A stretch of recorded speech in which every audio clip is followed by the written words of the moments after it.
우리 본 게임 폭격기 엄청 좋아요. 폭격기 좋죠. 근데 본격기는 소식만 있으면 본 게임은 빠지지 않는 것 같아요. 밀리터리 사이언스의 신비한 만남 본게임 오늘도 본능으로 곧장 진격해보도록 하겠습니다. 안녕하세요. 저희는 본게임 2의 MSG입니다. 자, 오늘의 주제 영상을 통해 확인하시죠.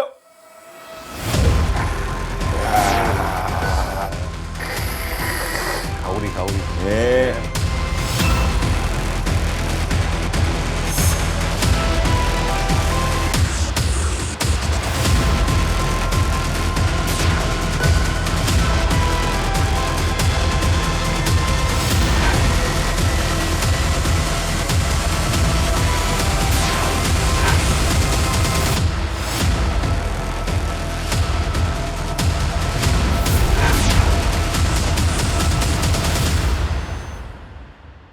자, 최신 대한 무기가 등장했습니다. 얼마 전 림팩 훈련에서 시원하게 선박을 격침하는 그런 모습에 다들 감탄하셨을 것 같은데요.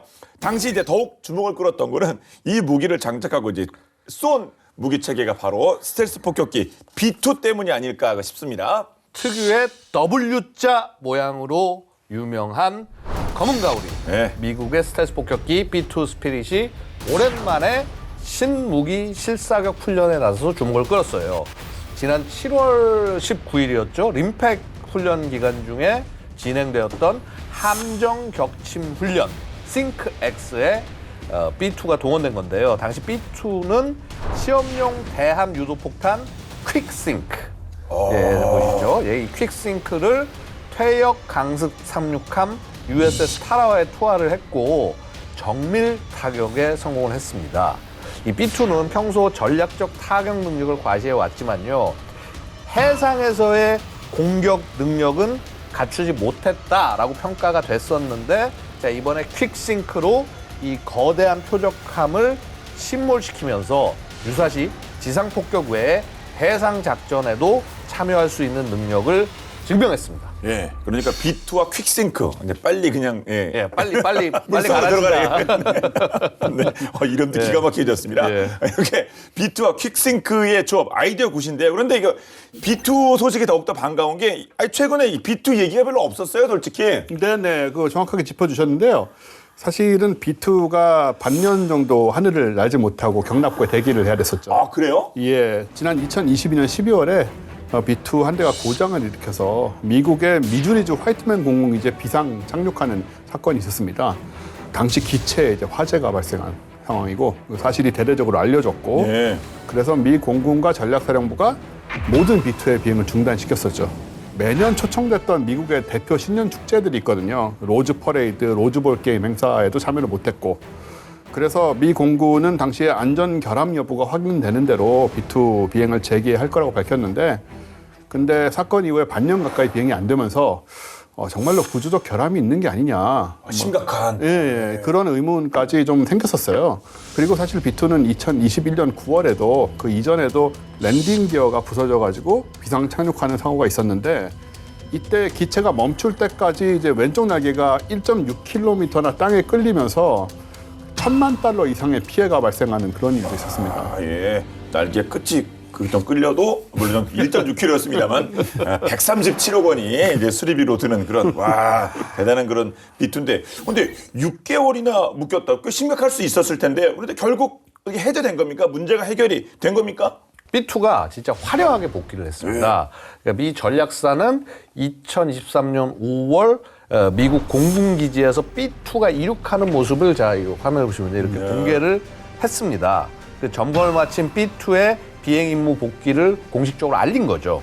우리의 준비 태세는 결코 의심할 여지가 없다라는 말을 첨부했다고 합니다. 그리고 올해 4월에는요, 무려 12대의 B2를 동원해서 엘리펀트 워크 훈련을 공개하기도 했습니다. 최대 무장을 한 B2가 활주로에 일렬로 늘어서서 이동한 뒤에 거기서 끝나지 않고 연이어 출격하는 모습까지 보여줬어요. 굉장히 인상적이죠, 그렇죠? 미 공군의 연례 훈련, 그 스피릿 비질런스의 대미를 장식하기 위해 늘 B2가 이렇게 나서긴 했는데요. 올해처럼 10대 이상 동원된 거는 이례적이다. 즉, 야, 우리 든든하다. 네. 야, 뭐 잠깐 비행 중지 있었지만은 전혀 준비 태세에 문제가 없다라는 거를 더 보여주기 위함이 아닌가 싶습니다. 네, 그러니까 비투는 살아있다. 긴장해라. 뭐 진짜 복귀가 진짜 엄청난데요. 제대로 필요합니다. 네. 비트의 퀵싱크 실탄 투어가 지난 7월이었다고 말씀을 하셨잖아요. 그렇죠. 근데 그거보다 한 4-5해 전에 4-5일 전에 비투가 또 한 번 모습을 드러냈었는데 앞에 보시는 저 고색 창연한 B29 슈퍼 포트리스. 그 B19 그거 하여튼 뭐 2차 대전 뭐 그때 그겁니까? 네, 예, 2차 대전과 원산 폭격의 그 주역인 예. B29가 등장을 했는데 지난 7월 13일과 14일 화이트맨 공군기지에서 에어쇼가 열렸고요. 이 과정에서 이 2대의 신구 폭격기가 사전 예고 없이 깜짝 동반 비행을 했습니다. 이 B29하고 스텔스 폭격기 B2의 편대 비행은 사상 처음이었대요. 그래서 굉장히 예. 사상 처음이었겠죠. 같이 뜬 일이 시대적으로 어렵잖아요. 특히 뭐 실전에서는 뭐 전혀 불가능한 얘기고. 근데 이 B29 기체가 현재 비행 가능한 단 2대 중 하나랍니다. 아, 그래요? 예, 그래서 이거 좀 상징적인 이 나른이 날므로써 반세기 넘는 기간 동안 이 폭격기의 기술에 어떤 변화가 있었나 이런 걸 좀 보여주는 그런 장면이었던 것 같아요. 그러니까 이게 인류 최초의 핵폭격기. 그다음에 이제 아직 B-21 실전 배치형이니까 저건 최후의 핵폭격기 서로 같이 비행을 하는 거죠. 그렇군요. 예. 증조 할아버지 정도 될까요? 사실 B2가 그 미국 전략 폭격기 뭐 삼총사 이렇게 있잖아요. 그래서 막내급이니까 큰 차이가 나긴 할 것 같네요. 네, 맞습니다. 그 B-29의 후속 기종 뭐 여러 가지가 있는데 B 뭐 49부터 여러 가지 중간에 있었지만 네. 가장 대표적인 후속 기종이 B-52 스트래토포트리스가 이제 이 전략 폭격기 3총사 현재까지 임무를 하고 있는 3총사 중에서 가장 첫째고요. 자, 그다음에 둘째가 B-1 랜서. 얘가 이제 1914년에 이제 초도비행했고요. 그다음에 셋째가 B-2 스피릿. 이게 이제 1989년에 첫 비행을 했어요. 이 폭격기 3대장 중에서 이 B2가 특별한 대접을 받을 수밖에 없는 것이요. 이 B-52와 함께 지금 유일하게 핵무장에 가능한 게 B2입니다. 또 그 3총사 중에서도 유일하게 스텔스 능력을 보유한 기체도 B2라는 거죠. 그래서 이제 이 B2의 재원을 살펴보면요.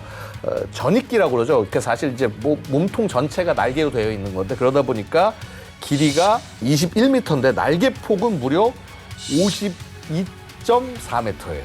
예. 높이 5.18m. 그러니까 정말 동체가 거대합니다.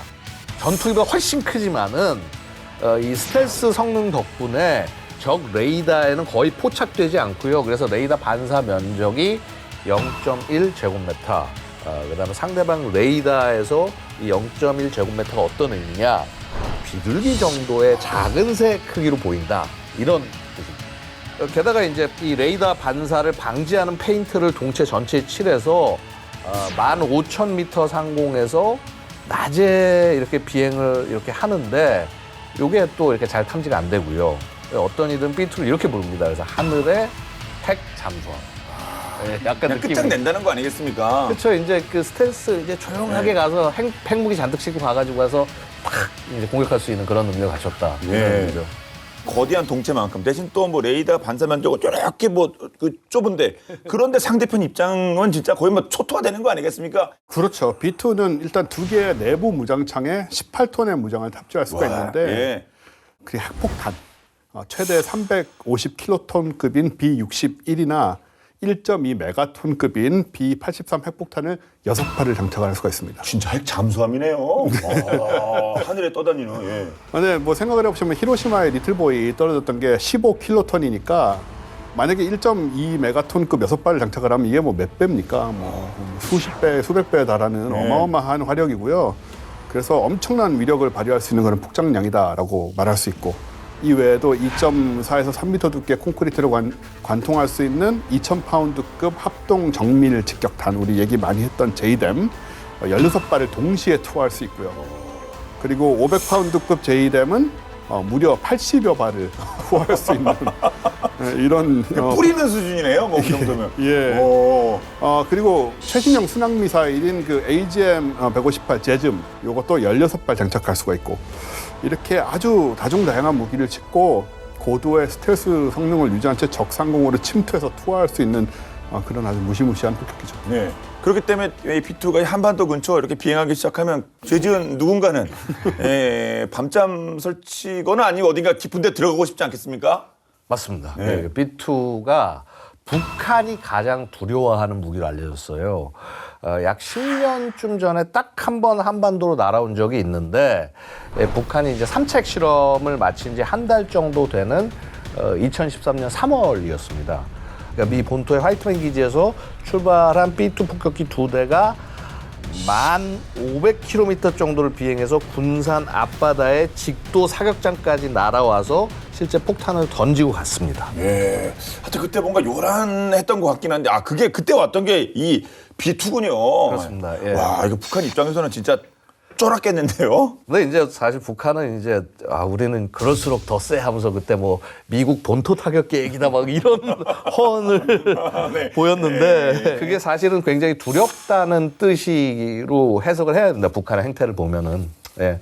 근데 어쨌거나 이게 그 모든 군용기 중에서 가장 중요하면서도 만들기 어려운 게 폭격기거든요. 이게 전투기보다 훨씬 더 크고 게다가 더 많은 무장을 달아야 하는데 이게 이제 그럼 뭐가 필요했습니까? 엔진이 굉장히 힘이 좋아야죠. 그렇죠. 그래서 이제 참고로 B2는 17,300파운드급 그 F118G100 터보 엔진을 4기를 장착을 하고 있습니다. 근데 이제 이게 또 스텔스 기차라서 이게 엔진만 단다고 끝이 아니라 엔진에서 나오는 적외선 방출 이런 것들을 줄여야 되기 때문에 애프터버너는 생략이 되어 있고요. 그 엔진의 배기가스가 차가운 공기와 뒤섞여서 이렇게 온도를 낮춘 다음에 날개 위쪽에 설치된 배기구를 통해서 이제 배출되기 때문에 예를 들어서 적외선 탐지도 어느 정도 피할 수 있는 그런 능력이 적용이 되어 있고요. 그 다음에 이제 뿐만 아니라 각종 레이더, 미사일을 상대할 수 있는 자체 방어 능력을 폭격기에 갖출 수 있는 나라 사실 그렇게 많지가 않습니다. 또 그 다음에 이거 엄청나게 비싼 운용 유지비 이거 감당할 수 있는 나라도 역시 몇 나라 없죠. 전 세계에서 폭격기의 생산과 개발 능력을 가진 나라는 오직 3군데뿐입니다. 자, 미국, 러시아, 중국. 예. 근데 솔직히 말하면 그 미국 외에 그 나머지 나라들은 폭격기를 만들긴 만드는데 이게 정말 실전에서 쓸만한 폭격기를 만드는 것이냐? 물론 소련 같은 경우, 구소련 같은 경우는 냉전 말 정도에 굉장히 백파이어 같이 의미 있는 것들을 내놓긴 했지만은요. 사실 지금 중국이 보여주고 있는 H6 같은 폭격기는 뭐 이거는 구소련이 쓰다가 포기한 기종을 개량해서 계속 쓰는 거고요. 자, 그래서 이게 솔직히 이게 제대로 된 폭격기 만들 수 있는 나라는 미국 외에 과연 있는 거냐 이제 이런 얘기가 나오는 겁니다. 미국의 폭격기는 찐이라고 평가받는 게 당장이 B2도 실전 뛰지 않았습니까? 그렇죠. B2가 1999년 3월에 그 나토군의 유고슬라비아 공습 때 그때 얼라이드 포스 작전이었죠. 여기에 투입이 됐었는데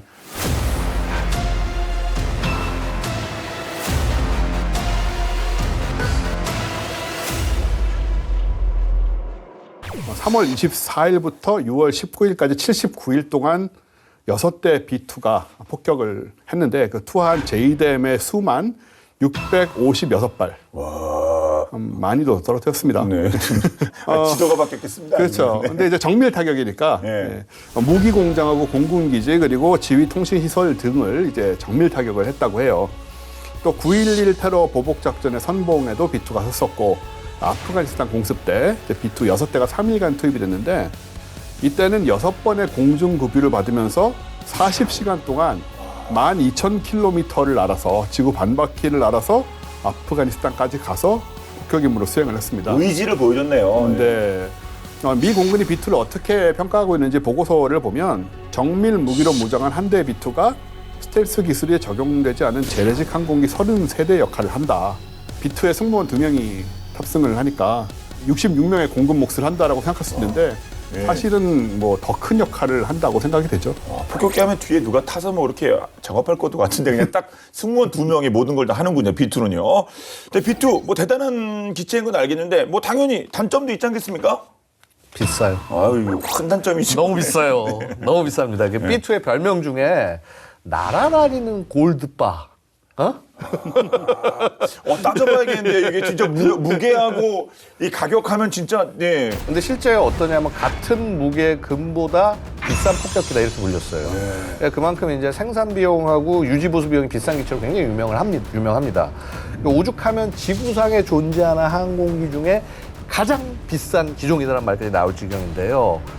대당 가격이 24억 달러에 달합니다.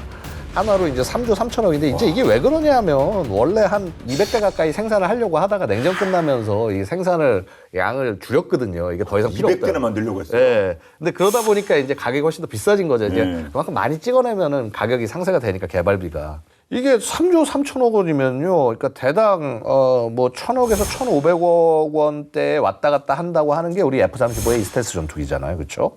이거 20대에서 30대 살 수 있는 그 정도 액수고. 자, 그다음에 북한의 1년치 국방 예산보다 더 비싼 기체가 되는 거고요. 게다가 이 B2 운영비도 만만치 않은 게 1시간당 13만 5천 달러 그러니까 1억 9천만 원 수준이에요. 그러니까 이거 어떻게 했습니까? 한 대 한 대가 중요하죠. 그렇죠? 이거 한 대라도 추락하면 큰일 나잖아요. 근데 2008년 2월에 괌에서 한 대가 추락했고 그다음에 아까 우리 언급했던 2022년 사고로 한 대가 또 퇴역했고 그게 지금 현재 남은 게 19대. 빡센 훈련 어렵겠습니다. 훈련 그러니까 시간이 철저히 통제될 것 같네요. 이게 진짜 한 기 뭐 없어지는 건 많을 것도 없고 이렇게 좀 약 고장만 나더라도 정말 마음 찢어질 것 같습니다. 네, 이제 보기에는 굉장히 막 새 것 같지만 사실은 노후화로 인해서 이미 기체 손실이 발생을 하고 있는 상황이거든요.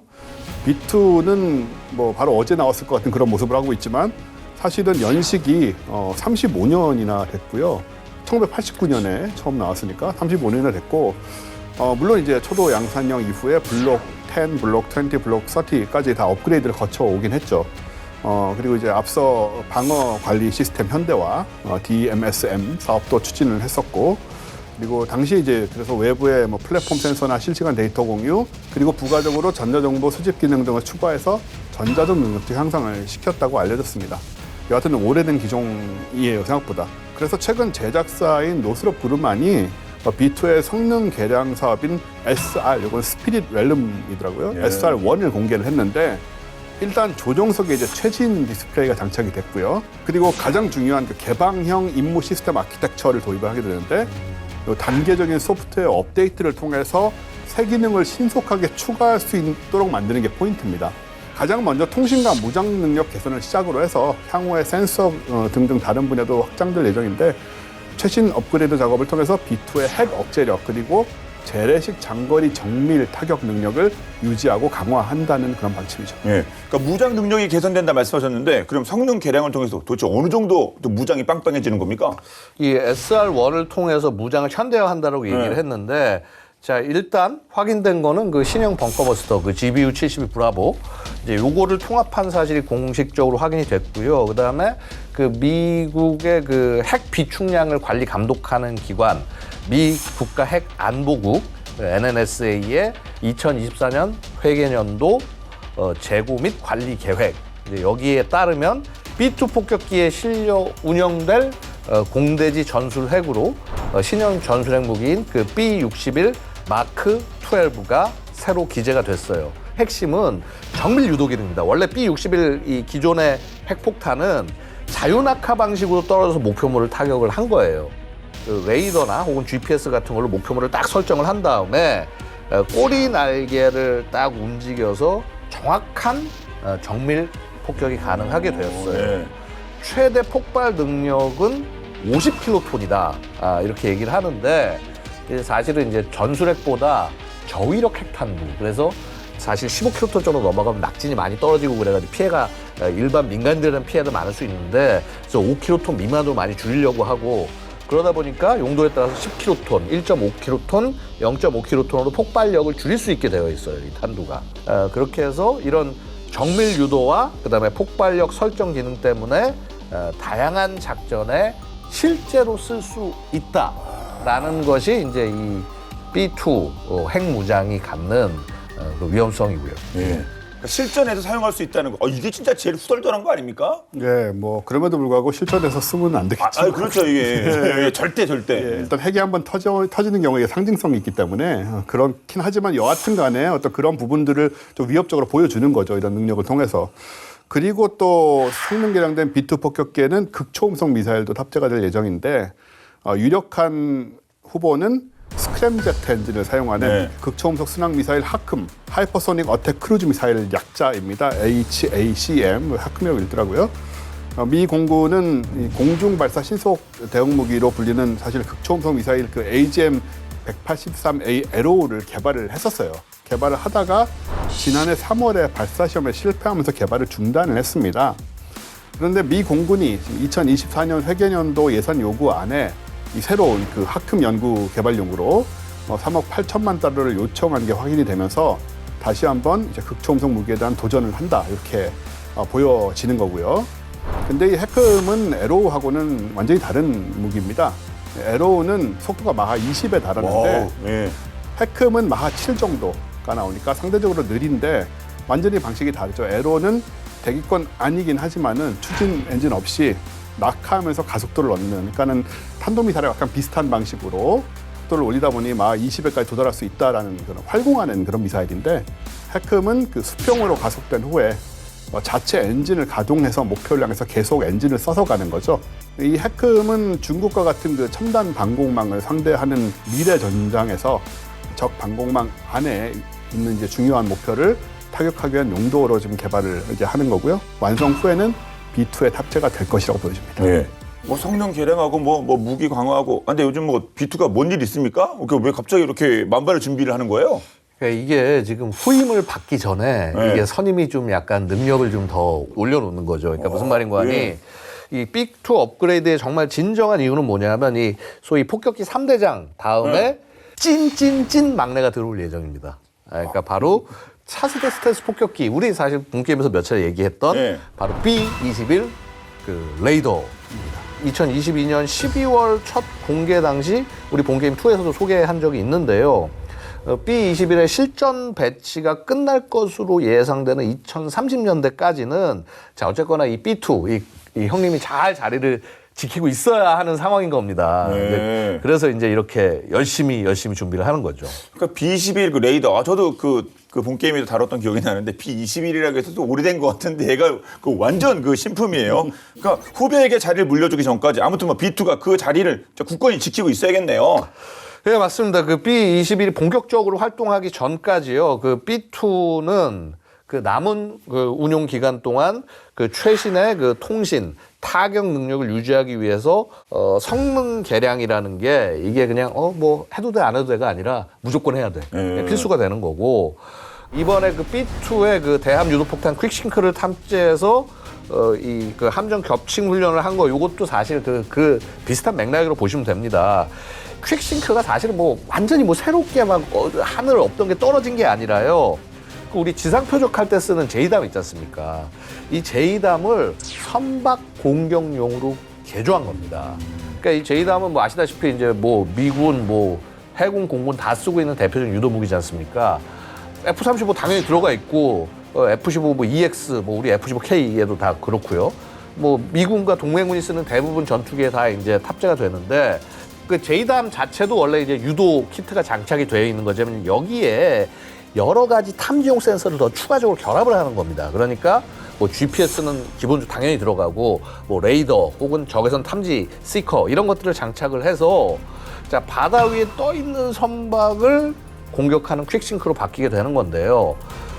사실은 이제 간단한 개조로 새로운 무기를 제작하는 것과 같은 효과를 내는 거죠. 그러니까 우리 뭐 지난 시간 다뤘던 비공 얘기 있지 않습니까? 비공도 뭐 기존의 그 2.75인치 로켓을 거기다 센서 결합해가지고 신형으로 만들었듯이 원래 제이담도 멍텅구리 폭탄을 유도 키트를 되게 간단한 유도 키트를 장착해가지고 만든 건데 여기에 조금 더 훌륭한 센서들을 더 결합을 시켜서 이제 이동 중인 적 함선까지 격침시킬 수 있게 나갔다. 이렇게 말씀드릴 수 있겠습니다. 그러면 이 퀵싱크 이전에 함정 격침에는 주로 뭘 썼을까요? 미군은 이제 유명한 하품 미사일, 네. 예, 그리고 또 장거리 대함 미사일 있고요. 그 다음에 어뢰, 마크 48 어뢰 이런 다양한 대함 공격용 무기를 보유를 하고 있죠. 일반적으로 고성능 대함 미사일은 항공모함이나 강습 상륙함, 구축함 같은 이런 강력한 능력을 가진 이런 대형 함정 공격에 주로 사용을 하게 되는데 잠수함 발사 중어뢰인 마크 48을 예로 들어보면 마크 48은 아주 위력이 강력하고 그래서 대형 선박을 단번에 무력화시킬 수가 있습니다. 근데 어뢰이기 때문에 잠수함에서만 발사가 되고요. 게다가 한 발의 가격이 75억 원이나 합니다. 와, 그래요? 굉장히 비싸고 그리고 잠수함은 숨긴 잘 숨지만은 속도가 좀 느리잖아요. 아무래도 뭐 항공이나 군함만큼 이렇게 이동 속도가 빠를 수가 없고 그리고 어뢰를 발사하는 순간에 잠수함 위치가 노출될 확률이 크죠. 뭐 소음이라든가 뭐 여러 가지 상황들이 벌어지기 때문에. 근데 이제 퀵싱크는 어떤가? B2에 탑재하니까 굉장히 빠르게 움직일 수 있고요. 그렇겠죠. 잠수함하고는 비교도 되지 않는 네. 속도로.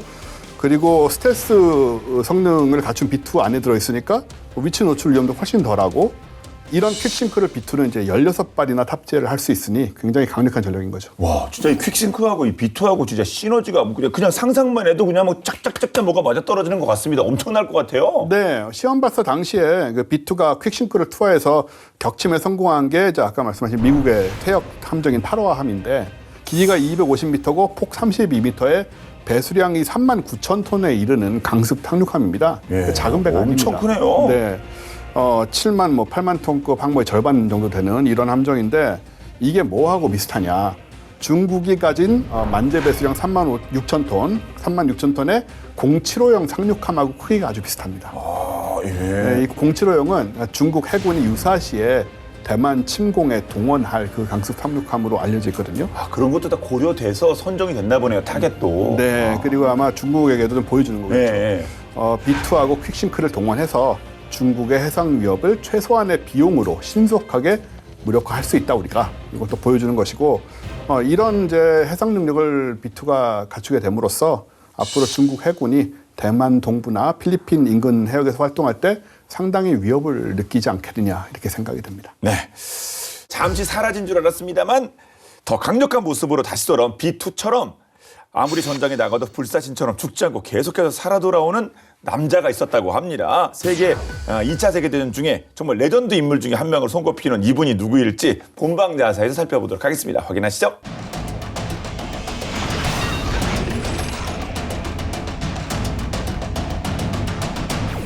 주인공 버프라는 말 들어보신 적 있으시죠?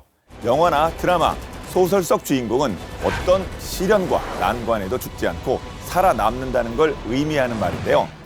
그런데 이런 주인공 버프가 현실에서도 존재한다고 하는데요.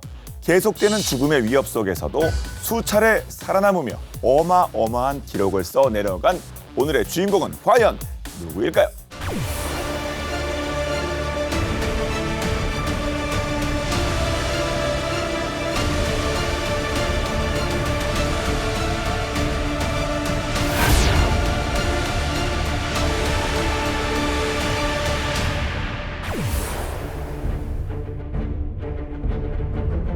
때는 바야흐로 1941년 브루클린 대학과 브루클린 로스쿨을 졸업하고 맨하탄의 유명 로펌에 입사해 초엘리트 오브 엘리트 인생길을 걷고 있는 로버트 로지 로젠탈이라는 남자가 있었는데요.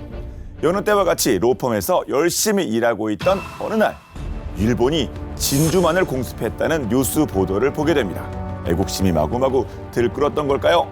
이 소식을 보고 분노를 참을 수 없었던 로젠탈은 입사한 지 얼마 안 된 로펌을 그만두고 당장 군대 입대하기로 결심합니다. 히틀러가 권력을 잡은 후 그는 폭력과 반유대주의의 증가, 폭동 등으로 불편함을 느끼고 있었는데요.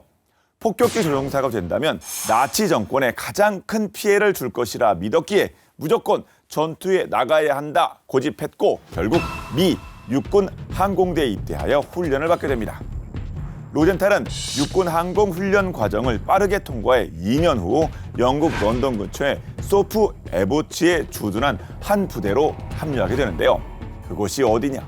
바로 악명 높은 제8공군 제100 폭격부대였죠.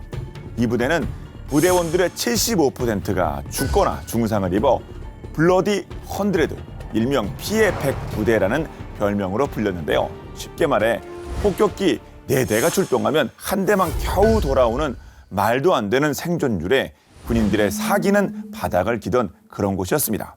이런 악명 높은 부대에 배치됐지만 로젠탈은 아랑곳하지 않았는데요.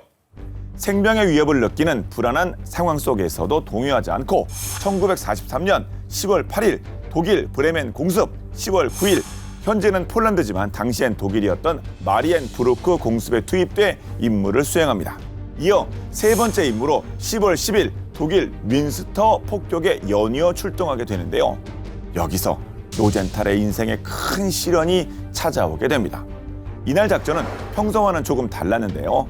기존의 작전들은 군사 기지나 군소시설을 파괴하는 것이었지만 이번 민스터 공습 임무는 독일의 인프라를 무너뜨리기 위해 철도 노동자들이 거주하고 있는 도시를 폭격하는 것이었죠. 문제는 브레멘 공습을 시작으로 매일 발생하는 임무들로 인해 온전한 폭격기가 얼마 없다는 건데요. 결국 제8공군 제100 폭격부대는 영국 공군의 폭격기를 일부 빌리는 등 모든 자원을 끌어모아 억지로 작전을 계획합니다. 임무를 시작하기도 전에 상태가 안 좋았던 폭격기들이 고장나 이탈하게 되었고 총 13기만이 임무에 투입하게 됩니다. 독일군 진영으로 들어서자 대공포 사격이 시작되었고 무려 340여 대의 독일 요격기가 달려들기 시작합니다. 백폭격부대는 속수무책으로 당할 수밖에 없었고 가까스로 목표 지점에 도착한 폭격기는 3대가 전부였죠.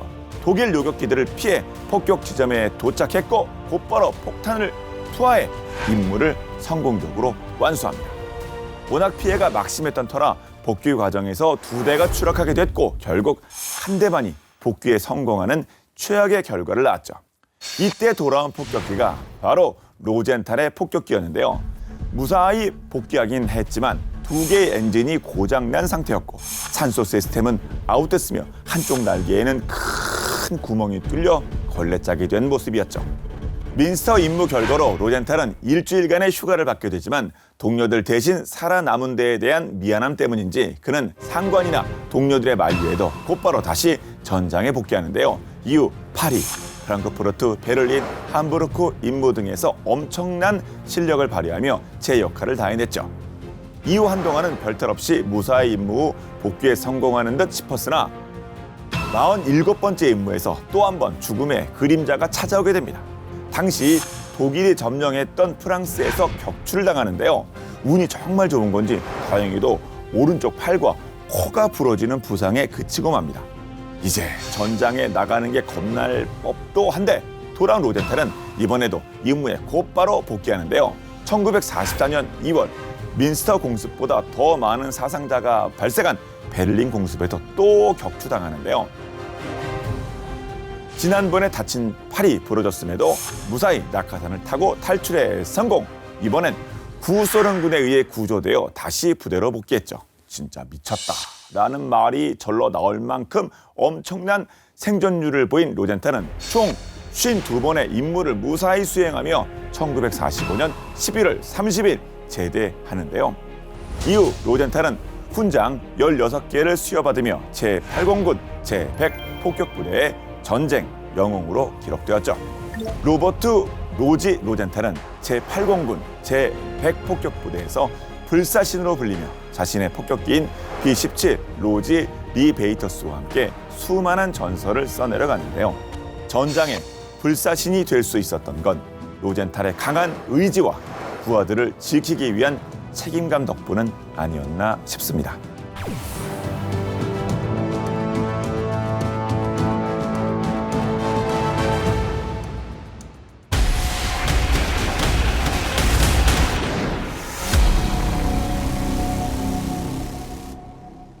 다시 본론으로 돌아와서 미 공군이 B-2에 지속적인 투자를 하고 또 성능 개량하는 이유가 차세대 스텔스 폭격기죠. B-21 등장과 밀접하다고 말씀드렸는데 그러면 딱 이제 B-21 요거 좀 자세하게 좀 살펴봐야겠죠.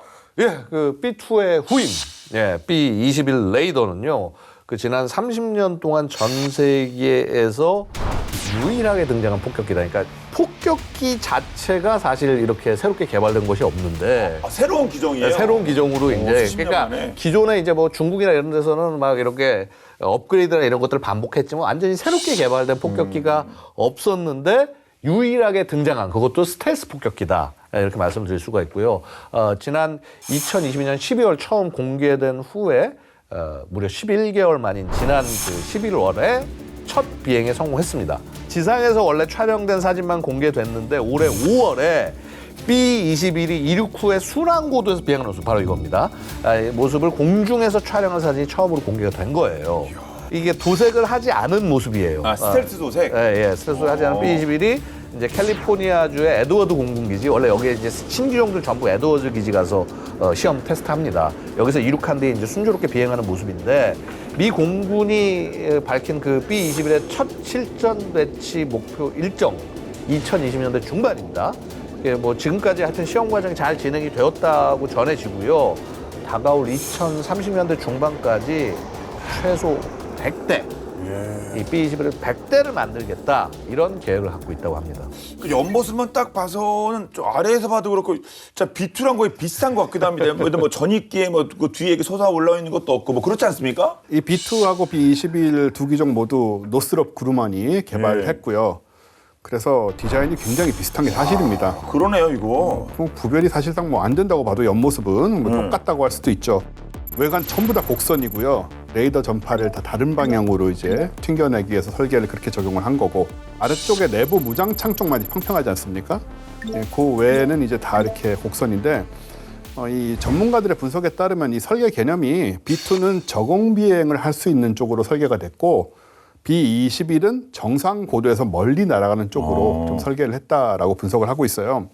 그리고 두 기체가 영감을 얻은 원전은 똑같아 보이는데 바로 이제 매의 모습이 아니겠느냐. 이 눈 부위하고 이 뭐죠? 이거 부리 끝이라고 그러나요? 약간 이렇게 휘어진 것까지 똑같네요.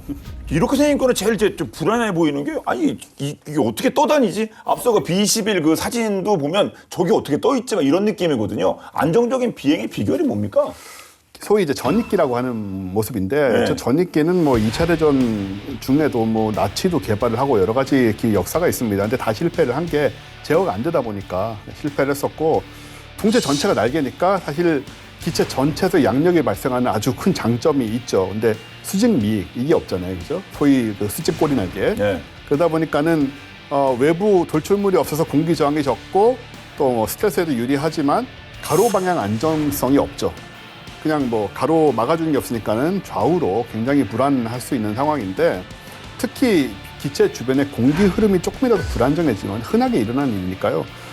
비행 안전성에 엄청난 위험을 끼치게 됩니다. 근데 이 문제가 해결된 게 1970년대 이제 플라이 바이 와이어가 실용화되면서부터 해결되기 시작을 했죠.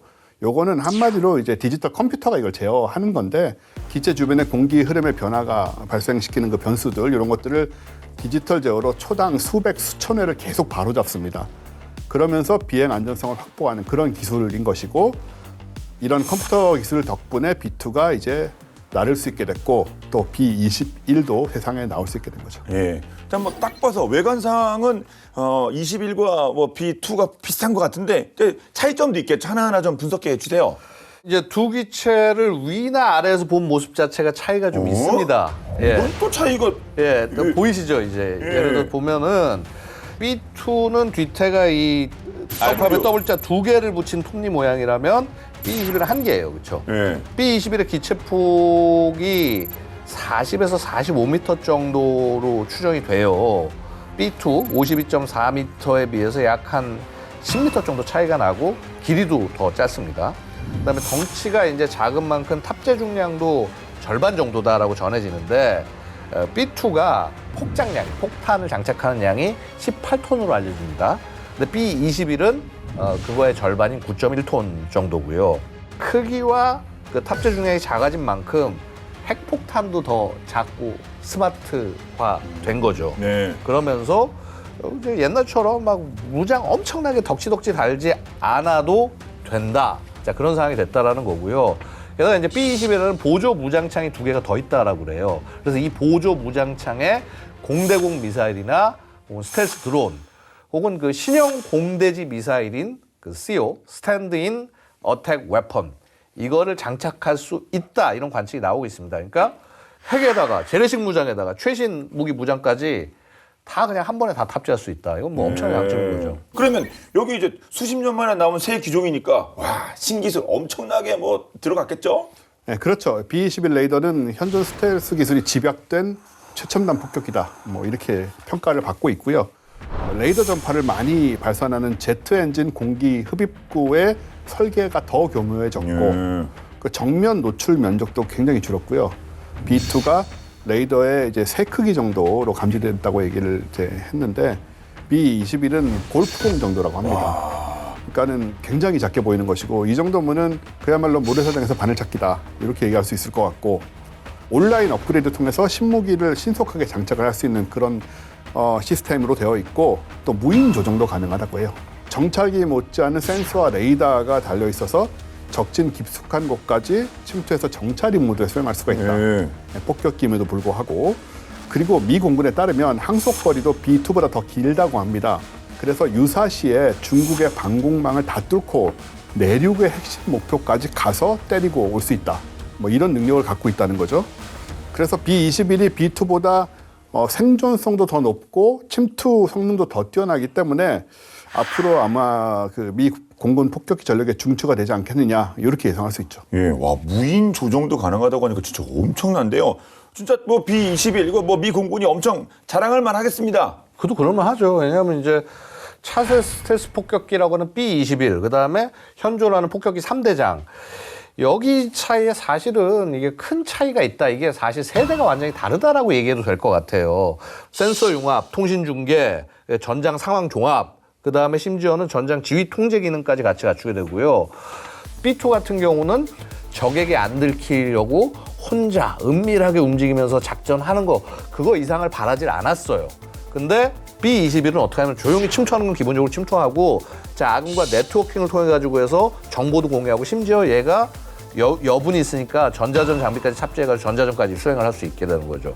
그럼 이제 F-22, F-35 이런 데 쓰고 있는 뭐 위성 데이터 링크, 네트워크 기술까지 같이 다 통합해가지고 쓰는 거니까요. 유사시에 B-21 몇 대를 출격을 시켜가지고 해서 뭐 한반도, 동중국해 일대의 전장 상황을 한눈에 파악을 할 수도 있다라는 얘기가 되는 거고요. 그러면 미국의 전투기뿐만 아니라 동맹국의 전투기까지도 지휘 통제까지 어느 정도 이렇게 중계를 하고 할 수 있는 그야말로 멀티플레이어 폭격기가 된다. 예. 그래서 이 플랫폼을 얼만큼 다양하게 활용할 수 있느냐가 그 이전의 폭격기들과의 근본적 차이점이 됩니다. 예, 장점은 뭐 더 극대화했던 건 알겠는데 그만큼 단점 해결한다고 이거 그 비싼 거이고 예, 비싼 거 해결할 수 있겠습니까? 지금 말씀 들어보니까 이것저것 다 하는데 당연히 가격이 훨씬 올라가지 않겠어요? 예, 뭐 가격이 아직 공개되지는 않았는데요. 대략 추정은 6억 9,200만 달러, 하나로 얼마예요? 9,400억 원 정도 되더라고요. 1조가 안 되는 거예요? 네. 그럼 3분의 1도 안 되는 거 아닙니까? 그렇죠. 사실 이것 자체로 따지면 저렴하다고 할 수는 없지만은 B2 가격이 3조 3천억 원이기 때문에 거기에 비하면은 뭐 훨씬 저렴하다라고 3분의 1이 안 되는 가격이니까. 그러게요. 그렇게 볼 수 있고요.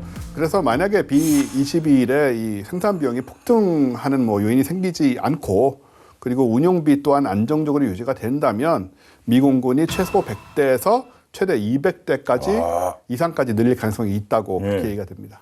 그러니까 비트는 뭐 20여 대 왔다 갔다 했지 않습니까? 그런데 뭐 100대, 200대 이렇게 많이 만드는 건 이유가 또 있을까요? B21은 미국 역사상 최초로 중국과의 전쟁을 가정해서 만든 그런 군용 항공기입니다. 로이드 오스틴 미 국방장관이 B21을 두고 확장 억제의 상징이 될 것이라는 그런 발언도 했는데 이게 또 역시 중국을 겨냥한 얘기인 것 같고요.